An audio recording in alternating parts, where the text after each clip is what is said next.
Hi friends, వేడివేడిగా ఉప్మా పెసరట్టు ఎలా చేసుకోవాలో చూపిస్తాను.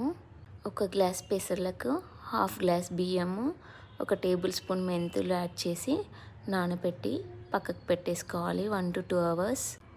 ఇది నానబెట్టుకొని పక్కకు పెట్టేశాక మనం దీన్ని వడగల్లెట్టేసుకొని మనం మిక్సీ జార్లో మన దోశ పిండిలాగా మెత్తగా గ్రైండ్ చేసి పక్కకు పెట్టేసుకోవాలి.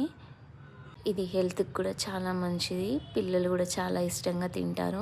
ఇలా మిక్సీ పట్టుకున్నాక దీంట్లో సాల్ట్ యాడ్ చేసి పక్కకు పెట్టేసి మరో ప్యాన్లో తాలింపు గింజలు, పచ్చిమిరపకాయలు, తగినట్టు సాల్ట్, అల్లము, 1 కప్ రవ్వకి 3 cups ఆఫ్ వాటర్ యాడ్ చేసుకోవాలి. ఇలా ఉప్మా చేసి పక్కకు పెట్టేసుకోవాలి.